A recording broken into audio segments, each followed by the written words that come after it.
पढ़ाई तुम्हार द्वार के अभियान में मैं अवनीश साव आपका स्वागत करता हूँ।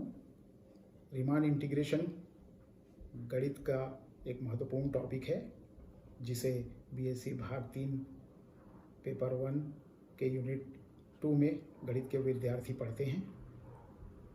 हम इसे डेफिनेट इंटीग्रल के रूप में पहले से जानते हैं। यहाँ पर हम इंटीग्रेशन के थ्योरेटिकल कंस्ट्रक्शन की बात करने जा रहे हैं। इसे सबसे पहले बताया था जर्मनी के प्रसिद्ध गणितज्ञ बर्नहार्ड रीमान ने, तभी तो इसे रीमान इंटीग्रेशन कहा जाता है। इंटीग्रेशन के ऐतिहासिक पृष्ठभूमि पर अगर नज़र डालते हैं तो हम पहुंच जाते हैं 19वीं सदी में, जहां पर हमें मिलता है गॉटिंगन विश्वविद्यालय, जो पूरे यूरोप में गणित के अध्ययन के क्षेत्र में प्रख्यात रहा है। इसका जिक्र अल्बर्ट आइंस्टीन ने भी किया है। इसी संस्थान में मैथमेटिक्स के प्रिंस गॉस और प्रसिद्ध गणितज्ञ डिरिक्ले के मार्गदर्शन में 1854 में बर्नहार्ड रीमान ने सबसे पहले इंटीग्रेशन के वैश्लेषिक अवधारणा प्रस्तुत की थी। वैसे तो इससे भी 200 साल पहले 17वीं सदी में लाइबनिज और न्यूटन ने कैलकुलस के फाउंडेशन रख दिए थे। न्यूटन और लाइबनिज को कैलकुलस के इन्वेंटर के रूप में भी जाना जाता है। कैलकुलस गणित की वह बहुत ही उपयोगी शाखा है जिसका व्यापक उपयोग हमें विज्ञान और इंजीनियरिंग के सभी क्षेत्रों में दिखाई पड़ता है।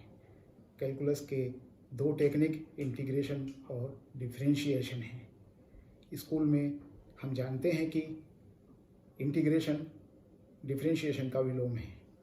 यदि एक फलन का डिफरेंशिएशन कोई दूसरा फलन है, तब दूसरे फलन का इंटीग्रेशन पहला फलन होगा।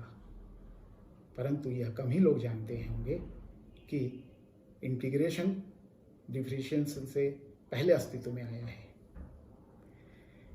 इसके लिए हमें 19वीं सदी के रीमान और 17वीं सदी के न्यूटन के काल से भी बहुत पहले, आज से लगभग 2500 साल पहले के काल में जाना होगा। प्राचीन ग्रीक के लोग इंटीग्रेशन की इस टेक्निक का तब भली भांति उपयोग करते थे।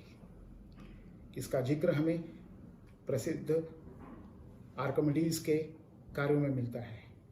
आर्किमिडीज का कार्य बीसी का रहा है। ग्रीक के लोग सर्कल और इलिप्स के एरिया के डिटर्मिनेशन के लिए जिस विधि का उपयोग करते थे वह इंटीग्रेशन की ही तो टेक्निक थी। इसी टेक्निक का उपयोग करके रीमान ने इंटीग्रेशन की वैश्लेषिक व्याख्या प्रस्तुत की। इंटीग्रेशन के इस रिगरस कॉन्सेप्ट को हम इस वीडियो सीरीज में समझने जा रहे हैं। आइए शुरू करते हैं। हम शुरुआत करते हैं क्लोज्ड इंटरवल ए बी के एक पार्टीशन से। यदि ए और बी 2 वास्तविक संख्याएं हैं जहां ए बी से छोटी संख्या है, तो ए और बी के बीच आने वाले सभी वास्तविक संख्याओं का समुच्चय, जिसमें हमने ए और बी को भी शामिल किया है, एक क्लोज्ड इंटरवल ए बी होगा। इसे हम स्क्वायर ब्रैकेट के अंदर ए कॉमा बी लिखकर प्रदर्शित करेंगे। फिगर 1 में इसे हमने प्रदर्शित किया है, जो रियल लाइन का एक भाग है ए से बी तक। यदि इस अंतराल को 2 भागों में विभाजित करना है तो हमें ये 3 बिंदु लेने होंगे। ए और बी के बीच एक बिंदु x1, ए को हमने x0 लिया है, बी को x2 लिया है। तो इस तरीके से ये जो 3 बिंदु होंगे x0, x1, x2, जिसे हमने फिगर 2 में प्रदर्शित किया है, ये अंतराल ए बी को 2 भागों में विभाजित कर रहा है। इसी प्रकार यदि इसे 3 भागों में विभाजित करना है तो हमें ए और बी के बीच 2 बिंदु लेने होंगे। यदि हमें 4 भागों में विभाजित करना है तो ए और बी के बीच में हमें 3 बिंदु लेने होंगे। व्यापक रूप में फिगर 3 में देखिए, यदि हमने ए और बी के बीच ये n-1 पॉइंट्स लिए और ए को x0, बी को xn लिया, यानी ये जो बिंदुओं का समुच्चय होगा p, जिससे हमने यहाँ लिखा है x0 ए पर, x1, x2 बढ़ते हुए क्रम में, x3, xn-1 और अंतिम बिंदु xn जो भी पर है, यह समुच्चय अंतराल ए बी का एक पार्टीशन होगा। तो n की संख्या बदलकर हम अंतराल ए बी के अनेक पार्टीशंस प्राप्त कर सकते हैं। यह विभाजन P, यह पार्टीशन P अंतराल ए बी को इन उप अंतरालों सब इंटरवल्स x0 से x1, x1 से x2 व्यापक रूप में xi-1 से xi, अंत में xn-1 से xn इन उप अंतरालों में विभाजित कर देता है। यह जो आईवा उप अंतराल होगा xi-1 से xi, इसकी लंबाई को हम डेल्टा xi से प्रदर्शित करेंगे। डेल्टा xi होगी xi माइनस xi-1। इस उप अंतराल की लंबाई होगी xi माइनस xi-1। यदि इन सभी उप अंतरालों की लंबाइयों का योग किया जाए delta x1 plus delta x2 plus delta xn, जिसको हम समेशन डेल्टा xi से लिखेंगे, यह अंतराल की कुल लंबाई b माइनस a होगी। इस पार्टीशन का नॉर्म, जिसे हमने म्यू p या नॉर्म p लिखा है, ये इस पार्टीशन के अंतर्गत विभिन्न उप अंतरालों में जो सबसे बड़ी लंबाई का उप अंतराल होगा उसकी लंबाई को कहेंगे। यानी पार्टीशन का नॉर्म डेल्टा xi के मैक्सिमम लंबाई, मैक्सिमम वैल्यू होगी जहां i 1 और n के बीच है। रीमान इंटीग्रेशन जिन फलनों के लिए हम कंसीडर करने वाले हैं वे एक क्लोज्ड इंटरवल ए बी में बाउंडेड फंक्शन होंगे। हम जान लेते हैं कि बाउंडेड फंक्शन क्या है। उससे पहले हम जानते हैं बाउंडेड सेट क्या है। कोई सेट S बाउंडेड होगा यदि उसके सारे सदस्य एक वास्तविक संख्या k से बड़े या बराबर हों और एक वास्तविक संख्या कैपिटल K से छोटे या बराबर हों। यानी यदि समुच्चय इसके सभी सदस्य इन दो संख्याओं k और कैपिटल K के बीच हों तो वह समुच्चय परिबद्ध होगा। उदाहरण के लिए यदि हम एक परिमित समुच्चय लें जिसमें 1 से 10 तक के सभी संख्याएं हैं, तो इस समुच्चय के सारे सदस्य 1 से बड़े हैं और 10 से छोटे या बराबर हैं, तो ये समुच्चय एक परिबद्ध समुच्चय होगा। कोई फलन f(x) जो किसी डोमेन जैसे अंतराल ए बी में परिभाषित है, यह परिबद्ध होगा यदि फलन के मान इस डोमेन के सभी बिंदुओं पर, अर्थात अंतराल ए बी के सभी बिंदुओं पर इन्हीं दो संख्याओं जैसे k और कैपिटल K के बीच हों। यानी फलन का परिसर यदि एक परिबद्ध समुच्चय बनाता हो, अर्थात फलन के सभी मान f(x) k और कैपिटल K के बीच हों, x के सभी मान जो कि ए बी में स्थित हैं, डोमेन में हैं, तो यह फलन परिबद्ध होगा। इन संख्याओं k को हम लोअर बाउंड निम्न परिबंध और कैपिटल K को अपर बाउंड उच्च परिबंध कहेंगे। अर्थात अपर बाउंड वह संख्या होगी जिससे फलन के सारे मान छोटे होंगे और लोअर बाउंड वह संख्या होगी जिससे फलन के सारे मान बड़े होंगे। यहाँ दो टर्मिनोलॉजी हम बहुत ज़्यादा उपयोग करेंगे एक बाउंडेड फंक्शन के लिए। पहला है सुप्रीमम, जिसे हम लीस्ट अपर बाउंड भी कहते हैं। इसे हम प्रदर्शित करते हैं सूप SUP S से। समझ लें, सुप्रीमम या लीस्ट अपर बाउंड किसी समुच्चय S का क्या होगा। नाम से ही स्पष्ट है, यदि M किसी समुच्चय S का सुप्रीमम या लीस्ट अपर बाउंड है तो पहला वह समुच्चय का एक अपर बाउंड होगा, अर्थात समुच्चय के सारे सदस्य उस संख्या m से छोटे या बराबर होंगे, और दूसरा चूंकि वह सबसे छोटा लीस्ट अपर बाउंड है तो अब हम उससे कोई छोटी संख्या जैसे m माइनस एप्सिलॉन लेते हैं तो समुच्चय के सारे सदस्य उससे छोटे हो नहीं सकते क्योंकि वह एक अपर बाउंड नहीं होगा। यानी एक सदस्य y ऐसा जरूर मिलेगा जो m माइनस एप्सिलॉन से बड़ा होगा, और चूंकि यह सदस्य S का है और S के सारे सदस्य m से छोटे या बराबर हैं तो यह y m माइनस एप्सिलॉन से बड़ा और m से छोटा या बराबर होगा। दूसरी बात करते हैं इन्फीमम की। समुच्चय S का इन्फीमम, जिसको हम INF इन्फ S से प्रदर्शित करेंगे, ग्रेटेस्ट लोअर बाउंड को कहते हैं। किसी समुच्चय S का इन्फीमम एक संख्या स्मॉल m होगी यदि पहला वह संख्या स्मॉल m समुच्चय S का एक लोअर बाउंड हो, अर्थात समुच्चय के सारे सदस्य m से बड़े या बराबर हों, और दूसरा चूंकि वह ग्रेटेस्ट यानी सबसे बड़ा लोअर बाउंड है तो उससे बड़ी कोई भी संख्या लेंगे जैसे m प्लस एप्सिलॉन तो वह समुच्चय का अपर बाउंड नहीं होगी, माफ़ कीजिए लोअर बाउंड नहीं होगी। और चूंकि वह लोअर बाउंड नहीं है तो समुच्चय के सारे सदस्य उससे बड़े नहीं होंगे, यानी एक सदस्य जैसा z जरूर मिलेगा जो m प्लस एप्सिलॉन से छोटा होगा, यानी यह z चूंकि यह S का सदस्य है और S के सारे सदस्य m से बड़े या बराबर हैं तो यह सदस्य z ऐसा जरूर मिलेगा जो m से बड़ा या बराबर होगा और m प्लस एप्सिलॉन से छोटा होगा।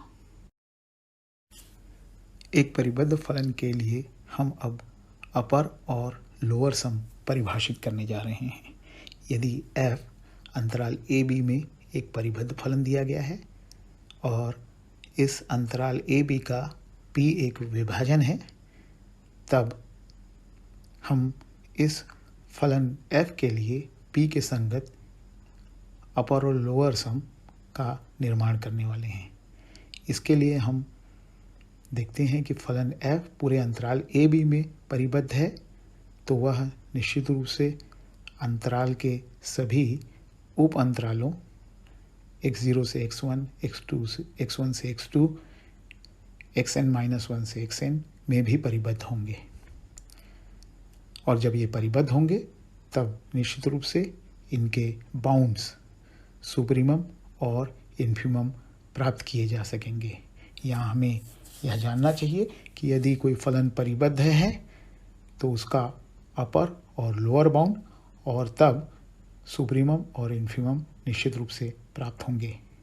यहाँ हम आईवें उपअंतराल यानी xi-1 से xi के मध्य फलन f के सुप्रीमम कैपिटल Mi और इन्फीमम स्मॉल mi मान लेते हैं कि i के सभी मानों पर लागू होंगे, अर्थात पहले उपअंतराल में supremum capital M1, infimum small m1, दूसरे उपअंतराल में कैपिटल M2, स्मॉल m2, nवें उपअंतराल में फलन f के सुप्रीमम कैपिटल Mn और इन्फीमम स्मॉल mn लिए गए हैं।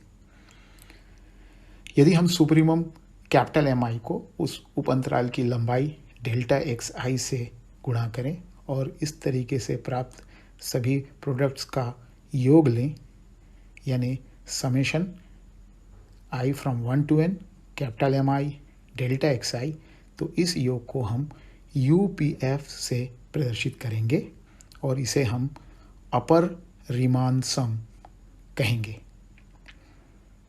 इसी प्रकार यदि हम आईवें उपअंतराल में फलन के इन्फीमम स्मॉल mi को उस उपअंतराल की लंबाई डेल्टा xi से गुणा करें और इस तरीके से प्राप्त सभी प्रोडक्ट्स का योग करें, अर्थात summation small mi delta xi i from 1 to n, तब इस योग को हम LPF से प्रदर्शित करेंगे जिसे हम f का विभाजन p के संगत लोअर रीमान सम कहेंगे। तो ये थे अपर रीमान सम UPF और लोअर रीमान सम LPF। हम यहाँ पर अपर सम्स और लोअर सम्स के बीच के संबंध को देखेंगे और साथ ही यह भी दिखाएंगे कि ये दोनों परिबद्ध समुच्चय का निर्माण करते हैं। इसके लिए हम फिर से रिकॉल करें इस फलन f के आईवें उपअंतराल xi-1 से xi के मध्य सुप्रीमम और इन्फीमम क्रमशः कैपिटल Mi और स्मॉल mi हैं।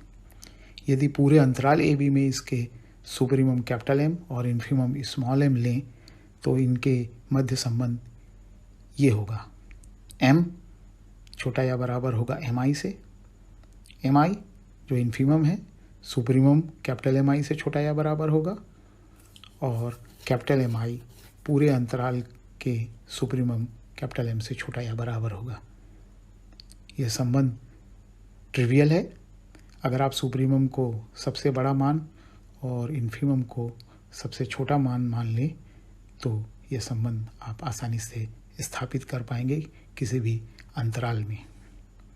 अब हम क्या करते हैं कि सभी जगहों पर डेल्टा एक्स आई से गुणा करते हैं और आई के ये सभी मान 1, 2, 3 से लेकर n तक रखकर प्राप्त सभी इनइक्वालिटीज़ को जोड़ते हैं।